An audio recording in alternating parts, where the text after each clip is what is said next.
Ladies and gentlemen, I want to welcome all of you back here again. I want to first of all show you a document before I begin this video, and I'm going to try to be quick with this and try to get through this real quick. This document here is from Louisiana.gov website. This is an actual official order form that they put out, and you can even, I'm going to post a link below the YouTube video that you're watching in the information tab when you'll go to look for all the links that I'm adding.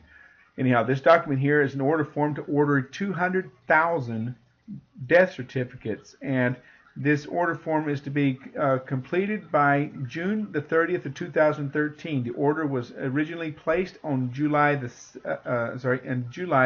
14th, 2011, but the order is to be expired on June the 30th, 2013. Now the question is why are they ordering so many death certificates? Are they trying to tell us something with the situation that's happening with all these sinkholes and all of this methane gases that are bubbling up out of the around where the sinkholes are at?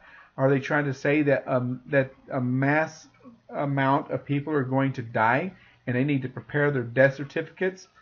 Well, ladies and gentlemen, I don't know what the reasons are to this, and I'm just only speculating. But concerning the fact that we have mass casualty drills going on, they're trying to tell us something with all this, guys. And they're trying to tell us something with all of these military working with law enforcement, like inside of Boston. Okay, this is all the things that that are concerning me, and I'm just putting two and two together. It's all I'm doing. I'm just looking at the information that they show us and trying to distinguish and trying to disseminate everything I can about these documents and trying to break them down and understand them to be able to to share with all of you. Now, on another note. Now that we see this document here, now you can see that it does exist, and you will get a copy of it, so don't worry about that. Now, before I start my video, I'm going to address another issue. Okay, I have received a death threat, not a death threat, but basically you might as well say that it's a death threat. I don't know how to put it, but anyhow, I have received a threat that somebody wants to put me down because me making these videos. Well, ladies and gentlemen, I'm going to simply just say it straight off the bat. I'm not afraid of you, and I'm not moved, nor am I budging, and you're not going to stop me nor persuade me to change my mind or to change my thoughts or to change my beliefs of what I feel about this situation. The evidence are stronger than your threats, and you can't run nor can you hide, and nor am I afraid of anybody, nor am I going to hide from you. I'm not one of these chicken shit pullovers that you're just going to push me over. So you can get off the damn bandwagon and thinking you're going to whoop somebody's butt. So take that and let it sink into your head. I'm not intimidated, so keep your threats to yourself. Another thing is, this document here, guys, I'm going to highlight it. I'm going to show you this in a very fashioned way. And I'm going to also show you another document, because this document right here is going to show you this guy standing right here throws what appears to be dust on the victims over here so that it will give the appearance on their hair that they have been blown up and covered in debris and dust and filth and all this. And this is what they're doing. What you're going to see. You're going to see full 100% evidence that this guy was staging the entire scene to make it look like these were true victims. You'll see in just a few moments, and we're going to cover this, and I'm going to enlarge the print so you can all see it very clear. Another thing I'm going to show you here is that this is an amputee guy who lost both of his legs. Now, this doctor, I want you to listen to this real quick, because I'm going to highlight some more stuff. Okay, this doctor says most people that have a double amputee usually do not even make it to a hospital. In most cases, in all of the cases that he's ever heard and ever treated, they do not survive and make it to a hospital. Listen to what he has to say. You don't have to listen to me, just listen to him. Most people with this injury do not survive to make it to the hospital. Dr. David Smith and other surgeons operated on Duncan 23 times over the next 41 days. He spent 4 months in the hospital. Now, the deal is that this man named Truman Duncan, he was a man who was working in a train station, and they were connecting carts together, and he wound up falling in between the trains, and both his legs got trapped in the train wheel and severed both of his legs and cut through his pelvic bone.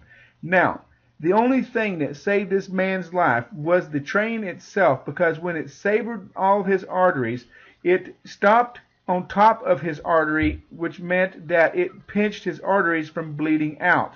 But this man, that's the only thing that kept this man alive, was the train itself is what kept him alive. And then plus on top of that, he also had the help of other people helping him immediately when he had the accident. It is not the same scenario as to what happened in Boston. In Boston, we have a man that claims he lost 2 legs, but the problem is that he did not have anyone helping him. He didn't even have anyone adding pressure to the wound for several minutes, ladies and gentlemen.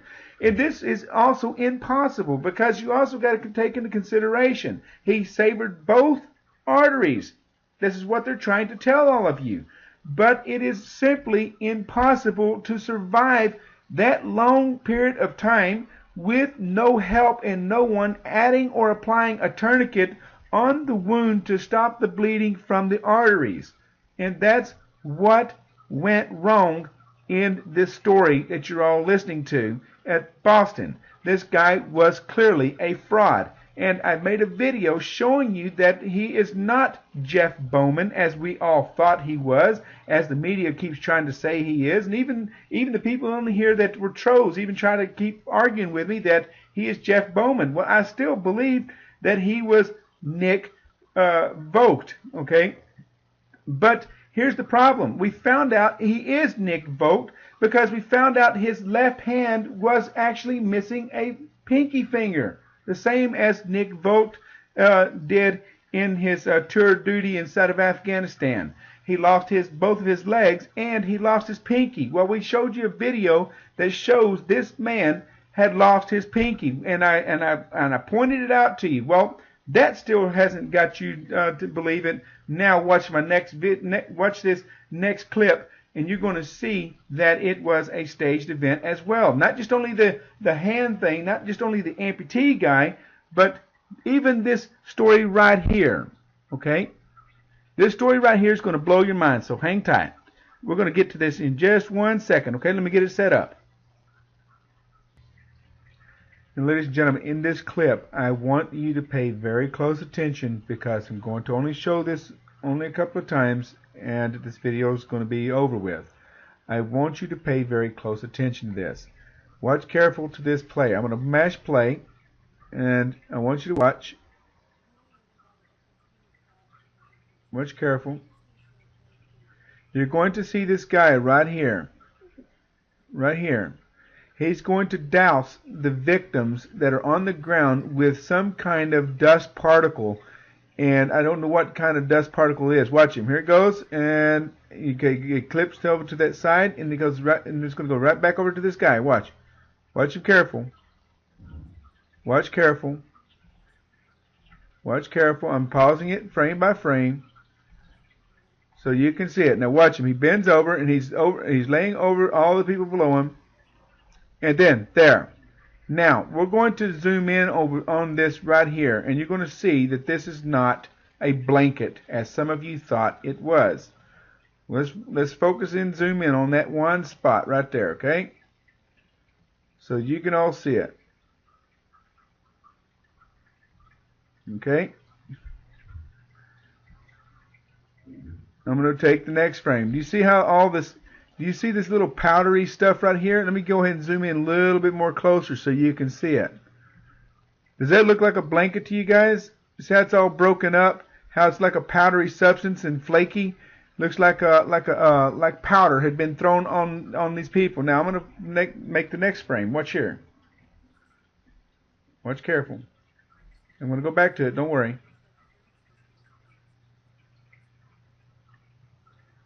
Watch this guy carefully. Hang on just a minute. Go back to the full frame.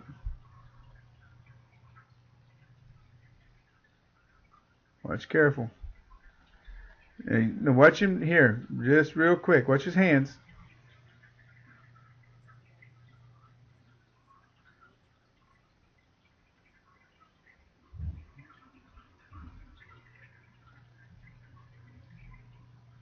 And he's got something object in his hands there.